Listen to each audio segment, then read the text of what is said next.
Hello and welcome to this Future Net Zero interview. I'm Johnny Bairstow and today I'm speaking with Chris Curry about the evolution of flexibility and optimization. So hello Chris, thank you for joining me. Hi Johnny, how's it going? Very well, thank you. I was wondering, could you please introduce yourself quickly and maybe the company, just for some of our audience that might not be entirely familiar with who you are and what you do? Sure. So Chris Curry, like you've already said, I look after the flexibility side of things at Bryt Energy. So Bryt Energy, we're a B2B energy supplier. We only buy wind, solar, and hydro energy. So we've always been a green energy supplier, and we're the fastest growing actually B2B energy supplier in the UK at the moment. That's us. Perfect. Well, thanks for the introduction. I suppose we better get straight into it. But I'm going to open with a very, it might be a bit too simple question, but bear with me. Nothing's too simple for me, Johnny. What do you mean by flexibility? Because it's a fairly wide encompassing term. So I wanted to nail that down before we get started. Sure. So generally we were talking about flexibility. So network operators, so both sort of national and local, they're tasked, among other things, with balancing supply and demand on the network.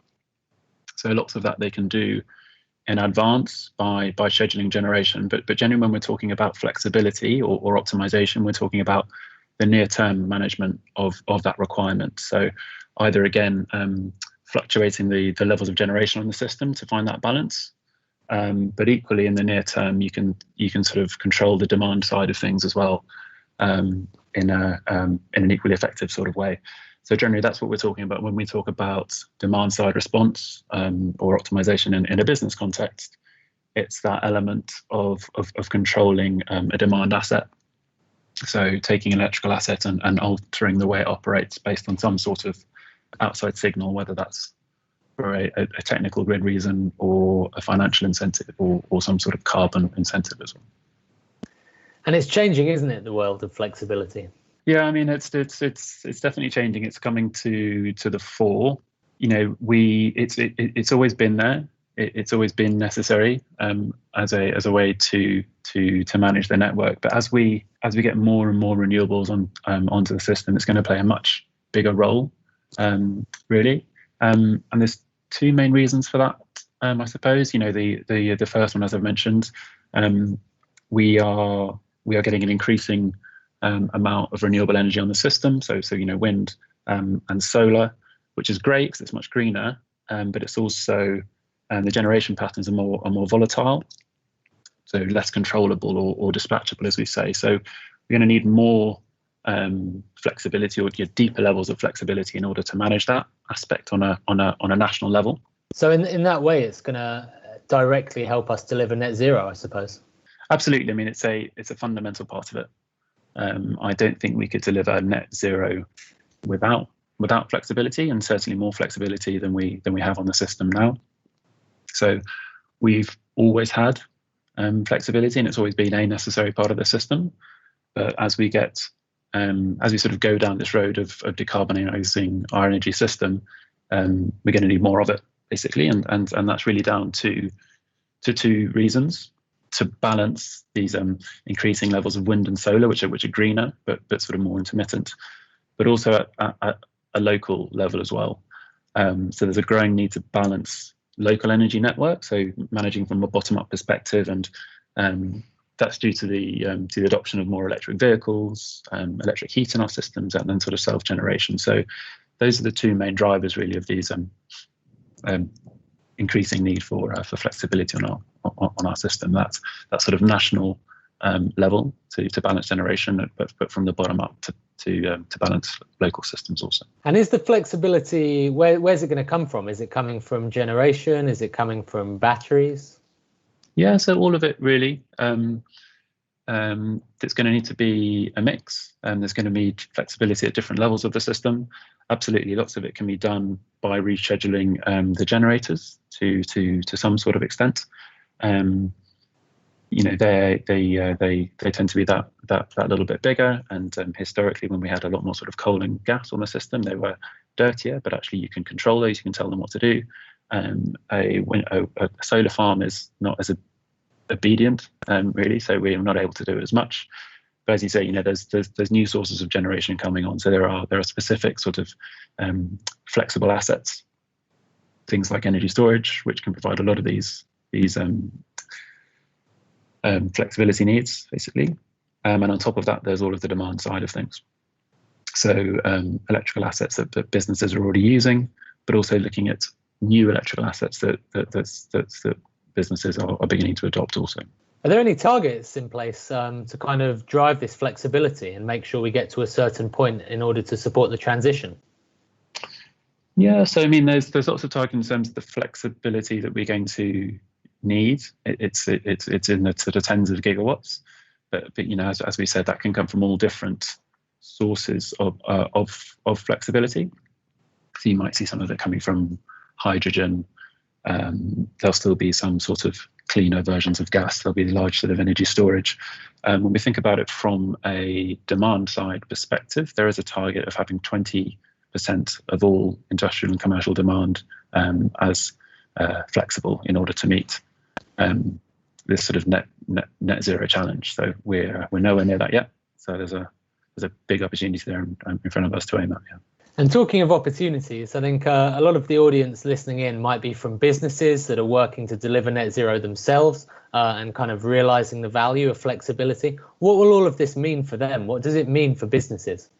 The main thing that sort of businesses need to start to understand is that actually in a renewable-based system, responsible energy use or even energy efficiency, it's not just about using less energy. It becomes just important in terms of when you're using your energy and how you're using it. So absolutely, in the past, where we had a lot of coal on our system and a lot more sort of gas, the best thing you could do as a responsible energy consumer was to consume as little as possible. Actually, now in a more renewable-based system, it's quite helpful to be more controlled about when you're using your energy in line with the generation pattern. And so where we are now, we're at this sort of inflection point where our energy mix is about sort of 50-50 between sort of renewables and non-renewables, I suppose. So you could argue now that it's just as important to start thinking about being flexible with your energy use and the timing of it. And there's definitely sort of opportunities there now to reward businesses for doing it. The mechanisms are there to reward businesses. There's agile tariffs and sort of smart controls, and there's money to be made for businesses, both through existing assets, but also to strengthen the business case behind assets that they might be looking to invest in, which might be smart ready. Things like heat pumps or electric vehicle chargers. The better versions of these should be smart ready, and so they're quite easy for suppliers to sort of log into and dispatch and make heating your office or charging your car that much cheaper and that much better for the network. Okay, so it's kind of like a two birds with one stone kind of thing there, where you could, clean up your fleet and also improve your flexibility and make most of those opportunities with these new technologies. Absolutely, yeah, and drive down the cost at the same time. Perfect. Well, I think that answers that question for all of you businesses out there tuned in. And I think we've got to say, you said that everyone traditionally might have thought of DSR. Now we're in kind of this next generation of flexibility. What does the future of flexibility and optimization look like, do you think, if you were to get your crystal ball out? Yeah. Well, we'll have a look at the crystal ball. I think, it certainly needs to evolve, right? If we're going to sort of realize its full potential. If we look at traditional demand side response or DSR programs, they're very much focused around red band avoidance. So very much sort of turn stuff down when this red band comes in. And there were returns available for businesses that were able to do this, but there are a few challenges with it that need to be addressed. Firstly, it's quite crude to say just switch everything off now. It's that sort of limits your user base, people who are able to do that to the extent that they're able to do so at that time. It's also, if the businesses do have flexibility, the red band is traditionally between sort of 5 and 7 p.m. only on weekdays. So it means that you're only sort of using your flexibility for about 6% of the year. So if you've got flexibility that can help the system, then why not use it the rest of the time? And in any case, with something called the targeted charging review or TCR coming in, that red band period is about to become much sort of less valuable in terms of a target. So we need to look for ways to sort of monetize that flexibility and help the system in a couple of different ways, both by making it available in a more sort of 24/7 sort of approach. So we're looking to more subtly use that flexibility to support the system in different ways throughout the day, as opposed to one big block hitting hard. And then we need to do it in a way that's much more conscious of how a business needs to operate, rather than sort of just telling them to turn down. We need to do it in a way that speaks to the market, but also listens to the business and what it needs, so that we can create some sort of seamless profiles that can make this work for businesses without them having to change anything. It shouldn't be the businesses that are flexible, it should be the asset. How are you trying to address these issues? Because that's how it might have been before. And in terms of the future of flexibility, what are you doing at Bryt Energy to create something that's, more aligned to achieving net zero and kind of works in a better way with the system? Sure. So our approach, the way we try to do it, as I say, it's important to us to understand it in a business context. The way we do with that, the way we try to achieve that is by working with technology providers who are really experts. Hand on heart, as an organisation, we're very good at the energy trading, energy supply, and billing side of things. Do we know the ins and outs of why a cold store gets hotter and colder and how an HVAC system works? It's not our expertise. So that's where we bring in technology experts who can really help us translate what those assets are doing into messages that we understand and we can convert to market signals, and vice versa. So we're setting up a series of these partnerships, really, so that we've got the tools to go to the various markets where this is going to be most beneficial. In turn, what we do on our side of things is we're able to sort of get all of the market access to make sure we can provide that 24/7 approach. So into wholesale markets for energy, into grid support services that we have access to, and through the underlying customers' tariff elements as well that we obviously manage. Okay, so when this interview goes up on our website, we're going to attach your contact details at Bryt Energy so people can get in touch with you to find out more. What would you say the first steps are? So do they just have to give you a call or send you an email?